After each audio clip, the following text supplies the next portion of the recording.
ಒಬ್ಬಟ್ಟು ಹೂರಣ ಮಾಡೋಕ್ಕೆ ಕಷ್ಟಪಡ್ತಾ ಇದ್ದೀರಾ? ಕೆಜಿಗಟ್ಟಲೆ ಒಬ್ಬಟ್ಟು ಮಾಡಬೇಕಂತ ಇದ್ದೀರಾ? ಯಾವುದೇ ಆದ ಮಿಕ್ಸರ್ ಗ್ರೈಂಡರ್ ಬಳಸದೆ ಇದೊಂದಿದ್ರೆ ಸಾಕು, ನಿಮಿಷಗಳಲ್ಲಿ ಹೂರಣ ರೆಡಿ ಮಾಡ್ಬೋದಂದರೆ ನೀವು ನಂಬ್ತೀರಾ? ಪರ್ಫೆಕ್ಟ್ ಅಳತೆಯಲ್ಲಿ ಹೂರಣವನ್ನು ರೆಡಿ ಮಾಡಿ. ಹಾಗಿದ್ರೆ ಇವತ್ತಿನ ವಿಡಿಯೋ ನೋಡಿ, ಹಾಗೆ ಇವತ್ತಿನ ಟಿಪ್ಸ್ ಆ್ಯಂಡ್ ಟ್ರಿಕ್ಕನ್ನು ಬಳಸಿ ಒಬ್ಬಟ್ಟನ್ನು ಹೀಗೆ ಮಾಡಿದ್ದೀವಿ ಅಂತ ನೋಡ್ತಾ ಹೋಗಿ. ಇವತ್ತು ಮಾಡ್ತಾ ಇರೋದು ಕಡಲೆಬೇಳೆ ಒಬ್ಬಟ್ಟು. 1/4 kg ಮೆಜರ್ಮೆಂಟಲ್ಲಿ ತೊಗೊಂಡಿದ್ದೀನಿ. 1/4 kg ಕಡಲೆಬೇಳೆ, 1/4 kg ಬೆಲ್ಲ, ಹಾಗೆ ಒಂದು ಅರ್ಧ ಬೌಲ್ ಆಗುವಷ್ಟು ತೆಂಗಿನ ತುರಿ ತೊಗೊಂಡಿದ್ದೀನಿ. ಮೊದಲಿಗೆ ಒಂದು ಬೌಲಲ್ಲಿ ನೀರು ಹಾಕಿ ಕಡಲೆಬೇಳೆಯನ್ನು ಚೆನ್ನಾಗಿ ತೊಳೆದು ಒಂದು 2ರಿಂದ 3 ನಿಮಿಷ ನೆನೆಸಿ ನಂತರ ಕುಕ್ಕರಿಗೆ ಹಾಕ್ಕೊಂಬಿಡೋಣ. ಈ ರೀತಿ ನೆನೆಸೋದ್ರಿಂದ ಕಡಲೆಬೇಳೆ ತುಂಬ ಚೆನ್ನಾಗಿ ಬೇಯುತ್ತೆ ಮತ್ತು ಗಟ್ಟಿ ಆಗೋದಿಲ್ಲ.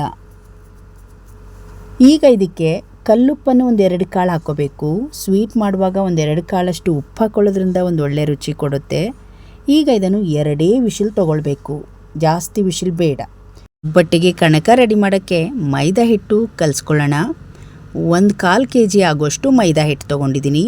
ಇದಕ್ಕೆ 1/4 ಸ್ಪೂನಷ್ಟು ಅರಿಶಿನ ಪುಡಿಯನ್ನು ಹಾಕಿ ಸ್ವಲ್ಪ ಸ್ವಲ್ಪನೇ ನೀರನ್ನು ಹಾಕಿ ಹದವಾಗಿ ಹಿಟ್ಟನ್ನು ಕಲಿಸ್ಕೋಬೇಕು. ಜಾಸ್ತಿ ಅಂಟು ಕೂಡ ಆಗಬಾರ್ದು, ಜಾಸ್ತಿ ಗಟ್ಟಿನೂ ಆಗಬಾರ್ದು, ಹದವಾಗಿ ಇರಬೇಕು.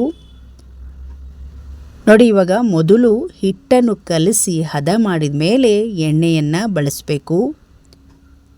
ಕೆಲವರು ಈಗ ಸ್ವಲ್ಪ ಕಲಸಿದ ತಕ್ಷಣ ಎಣ್ಣೆಯನ್ನು ಬಳಸ್ತಾರೆ, ಹಿಟ್ಟು ಗಟ್ಟಿಯಾಗ್ಬಿಡುತ್ತೆ.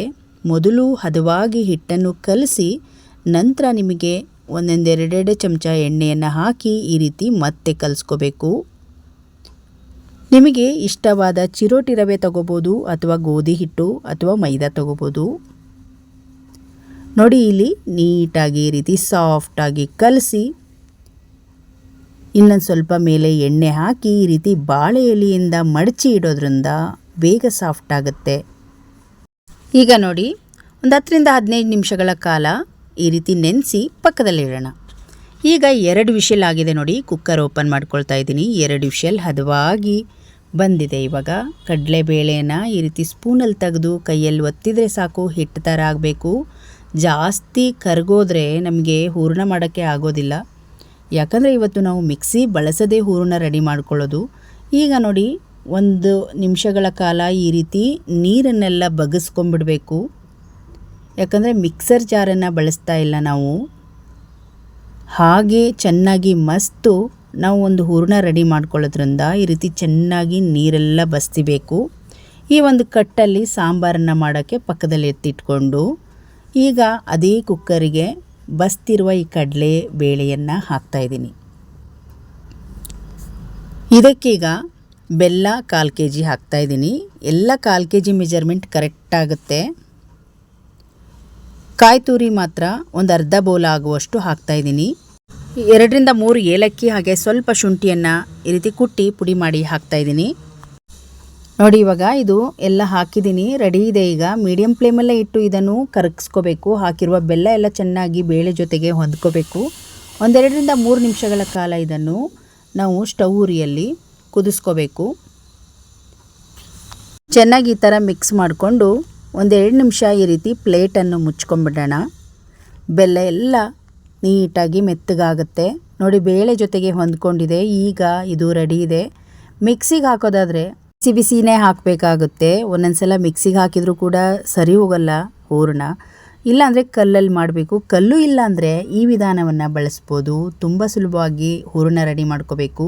ಕಡಲೆಬೇಳೆ ಹೂರಣವನ್ನು ಯಾರಿಗೆ ರೆಡಿ ಮಾಡೋಕ್ಕೆ ಬಂದಿಲ್ಲ ಅಂದರೂ ಕೂಡ ಇದರಲ್ಲಿ ಆರಾಮಾಗಿ ಮಾಡ್ಬೋದು. ನೋಡಿ, ಈ ರೀತಿ ಒಂದು ಫಿಲ್ಟರಲ್ಲಿ ಹಾಕಿ, ಸ್ಟೀಲ್ದೇ ಆಗಿರಬೇಕು. ಸ್ಟೀಲ್ ಸ್ಟ್ರೈನರ್ ತೊಗೊಂಡ್ರೆ ಸ್ವಲ್ಪ ಹಾರ್ಡ್ ಆಗಿರುತ್ತೆ. ಈ ರೀತಿ ಒತ್ತಿ ನಾವು ಸ್ಪೂನಲ್ಲಿ ಮಾಡೋದ್ರಿಂದ ಕೆಳಗಡೆನೇ ಎಲ್ಲ ಅದು ಸಾಫ್ಟಾಗಿ ನೀಟಾಗಿ ಬಿದ್ದಿರುತ್ತೆ. ನೋಡ್ತಾ ಇರ್ಬೋದು ನೀವು, ಸಾಫ್ಟಾಗಿದೆ. ನೀವು ಹಾಗೆ ಒಂದು ಮಸಿಯ ಕೋಲಲ್ಲಿ ಕೂಡ ಮಾಡ್ಕೋಬೋದು. ಸ್ವಲ್ಪ ಬೇಳೆ ಮಿಕ್ಕುತ್ತೆ, ಬೇಳೆ ಸಿಗ್ತಾ ಇರುತ್ತೆ. ಈ ರೀತಿ ಮಾಡೋದ್ರಿಂದ ನೀವು ರುಬ್ಬಿದ್ರಕ್ಕಿಂತ ನೈಸ್ ಆಗುತ್ತೆ. ನೋಡ್ತಾ ಇರ್ಬೋದು ಹೂರಣ ಎಷ್ಟು ಚೆನ್ನಾಗಿ ಬಂದಿದೆ ಅಂತ. ಮಾಡುವ ವಿಧಾನ ತುಂಬ ಸುಲಭ. ಮಿಕ್ಸಿಗೆ ಹಾಕೋದು, ಬಿಸಿ ಆಗೋದು, ಮಿಕ್ಸಿ ಆ ರೀತಿ ಆಗೋದಕ್ಕಿಂತ ಇದೇ ಬೆಸ್ಟು. ಸೊಪ್ಪು ಮಸಿಯೋದ್ರಲ್ಲೂ ಕೂಡ ಎಷ್ಟು ಚೆನ್ನಾಗಿ ನುಣ್ಣಗಾಗುತ್ತೆ ಗೊತ್ತಾ. ನೋಡ್ತಾ ಇರ್ಬೋದು ನೀವು. ನಾನು ಅದರಲ್ಲಿ ಅರ್ಧ ಮಾಡಿಕೊಂಡೆ, ಮಿಕ್ಕಿದೆಲ್ಲ ಇದರಲ್ಲಿ ನಾನು ಹಾಕ್ಕೊಂಡು ಮಸ್ಕೊಳ್ತಾ ಇದ್ದೀನಿ. 1-2 ನಿಮಿಷ ಆದರೆ ಸಾಕು. ಚೆನ್ನಾಗಿ ಈ ರೀತಿ ಒತ್ತಿ ಮಸ್ಕೊಂಬಿಟ್ರೆ ಆಯಿತು. ಹೂರಣ ನುಣ್ಣಗೆ ರೆಡಿ ಆಗುತ್ತೆ, ಮಿಕ್ಸಿಗಿಂತ ನುಣ್ಣಗೆ ರೆಡಿ ಆಯಿತು ನೋಡಿ. ನಾನು ಯಾವತ್ತು ಮಿಕ್ಸಿಗೆ ಹಾಕ್ತಾಯಿದ್ದೆ. ಮಿಕ್ಸಿಗೆ ಹಾಕೋದ್ರಿಂದ ಬಿಸಿ ಬಿಸಿ ಇರುತ್ತೆ, ಅದು ಗಟ್ಟಿ ಆಗೋದ್ರೊಳಗೆ ಮತ್ತೆ ಮಿಕ್ಸಿ ಮಾಡೋಕ್ಕಾಗಲ್ಲ ಅಂತ ಹೇಳಿ ಈ ವಿಧಾನವನ್ನು ಬಳಸಿದೆ. ತುಂಬ ಚೆನ್ನಾಗಿ ಹೂರಣ ರೆಡಿಯಾಗಿತ್ತು. ಹಬ್ಬಕ್ಕೆ ಹೂರಣ ರೆಡಿ ಮಾಡಿದ್ರೆ ಈ ಒಂದು ಐಡಿಯಾ ಮಾಡಿ, ಇದಂತೂ ಎಲ್ಲರ ಮನೆಯಲ್ಲಿ ಇರುತ್ತೆ. ಈ ಐಡಿಯಾ ಮಾಡಬೇಕಂದ್ರೆ ಬೇಳೆ ಮಾತ್ರ ತುಂಬ ಚೆನ್ನಾಗಿ ಬೆಂದಿರಬೇಕು, ಹದವಾಗಿ ಬಂದಿರಬೇಕು. ಆವಾಗ ಮಾತ್ರ ಹೂರಣ ಈ ರೀತಿ ರೆಡಿಯಾಗುತ್ತೆ. ಈಗ ಹೂರಣ ರೆಡಿಯಾಯಿತು ಮತ್ತು ಒಬ್ಬಟ್ಟು ಮಾಡುವಾಗ ಮೈದಾ ಹಿಟ್ಟಿನ ಕಣಕ ಕೂಡ ರೆಡಿ ಇದೆ ನೋಡಿ. ಬಾಳೆ ಹಿಟ್ಟಿನಿಂದ ಸಾಫ್ಟಾಗಿ ಜಿಗಿಯಾಗಿ ರೆಡಿಯಾಗಿದೆ. ಎಷ್ಟು ಚೆನ್ನಾಗಿ ಬಂದಿದೆ ಈ ಒಂದು ಕಣಕ. ಈಗ ಪಟಾಪಟ್ ನಾವು ಒಬ್ಬಟ್ಟನ್ನು ರೆಡಿ ಮಾಡಿಕೊಳ್ಳೋಣ. ಈಗ ಈ ಥರ ಉಳ್ಳಿ ರೆಡಿ ಮಾಡಿ ಇಟ್ಕೋಬೇಕು.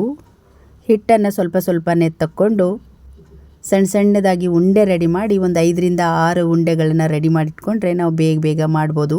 ನಾನಿಲ್ಲಿ ರೋಟಿ ಮೇಕರಲ್ಲಿ ಮಾಡ್ತಾಯಿದ್ದೀನಿ. ರೋಟಿ ಮೇಕರಲ್ಲಿ ತುಂಬ ಬೇಗ ಆಗುತ್ತೆ ಕೆಲಸ. ನಿಮಗೇನಾದರೂ ರೋಟಿ ಮೇಕರ್ ಬೇಕಂದರೆ ಇವರ ನಂಬರನ್ನು ನಾನು ಡಿಸ್ಕ್ರಿಪ್ಷನ್ ಬಾಕ್ಸಲ್ಲಿ ಹಾಕಿರ್ತೀನಿ, ನೀವು ಚೆಕ್ ಮಾಡ್ಬೋದು. ರೋಟಿ ಮೇಕರಲ್ಲಿ ಮಾಡಿರುವ ಈ ಒಬ್ಬಟ್ಟು ತುಂಬ ಚೆನ್ನಾಗಿ ಬರುತ್ತೆ. ಒಬ್ಬಟ್ಟಷ್ಟೇ ಅಲ್ಲದೆ ಪೂರಿ, ಚಪಾತಿ, ಪರೋಟ, ನಿಪ್ಪಟ್ಟು, ಪ್ರತಿಯೊಂದು ತಿಂಡಿಗೆ ಸಂಬಂಧಪಟ್ಟ ಹಲವಾರು ಖಾದ್ಯಗಳನ್ನು ಮಾಡ್ಬೋದು ಈ ರೋಟಿ ಮೇಕರಲ್ಲಿ. ಇವತ್ತು ನಾನು ಒಬ್ಬಟ್ಟನ್ನು ಮಾಡಿದ್ದೀನಿ. ತುಂಬ ಚೆನ್ನಾಗಿ ಬಂದಿತ್ತು ಒಬ್ಬಟ್ಟು ಕೂಡ. ಕೆಲಸ ಕೂಡ ಬೇಗ ಆಗುತ್ತೆ. 2 ತವನ ಇಟ್ಕೊಂಡ್ರೆ ನೋಡಿ, ಪ್ರೆಸ್ ಮಾಡೋದು, ಬೇಯಿಸೋದು ಅಗಲವಾಗಿ ಕೂಡ ಬರುತ್ತೆ. ನೋಡ್ತಾ ಇರ್ಬೋದು ನೀವು ಈ ಒಂದು ಸುಲಭದ ವಿಧಾನ. ಇದು ವುಡ್ಡನಲ್ಲಿ ಮಾಡಿರೋದ್ರಿಂದ ಆರೋಗ್ಯವಾಗಿರುತ್ತೆ. ರೋಟಿ ಮೇಕರ್ ಕೂಡ ತುಂಬ ಚೆನ್ನಾಗಿದೆ ನೋಡಿ, ಎಷ್ಟು ಚೆನ್ನಾಗಿ ಒಬ್ಬಟ್ಟು ರೆಡಿ ಆಯಿತು. ಇದೇ ರೀತಿಯಾಗಿ ಚಪಾತಿ, ಪೂರಿ, ನಿಪ್ಪಟ್ಟುಗಳನ್ನು ಎಲ್ಲವನ್ನೂ ಮಾಡ್ಕೋಬೋದು. ಸ್ವಲ್ಪ ಕೂಡ ಅಂಟೋದಿಲ್ಲ. ತವದಲ್ಲಿ ಹಾಕಿ 2 ತವ ಇಟ್ಕೊಂಡ್ರೆ ಬೇಗ ಆಗುತ್ತೆ. ಒಬ್ಬರೇ 1 kg ಗಟ್ಟಲೆ ಒಬ್ಬಟ್ಟನ್ನು ಸುಲಭವಾಗಿ ಮಾಡಿಬಿಡ್ಬೋದು. ಅಷ್ಟು ಈಸಿ ಈ ಒಂದು ರೋಟಿ ಮೇಕರಲ್ಲಿ ಮಾಡೋದ್ರಿಂದ. ನಿಮಗೂ ಈ ರೋಟಿ ಮೇಕರ್ ಬೇಕಂದರೆ ಇವರ ನಂಬರ್ ಹಾಗೂ ಇವರ ಪೇಜ್ ಲಿಂಕನ್ನು ಪಿನ್ ಮಾಡಿರ್ತೀನಿ, ಚೆಕ್ ಮಾಡ್ಬೋದು ನೀವು. ಈಗ ನಾನು ಒಬ್ಬಟ್ಟುಗಳನ್ನೆಲ್ಲ ರೆಡಿ ಮಾಡಿ ಆಯಿತು. ಸಾಫ್ಟಾಗಿ ಒಬ್ಬಟ್ಟು ಬಂದಿತ್ತು. ಇವಾಗ ಸರ್ವ್ ಮಾಡ್ಕೊಳ್ಳೋಣ.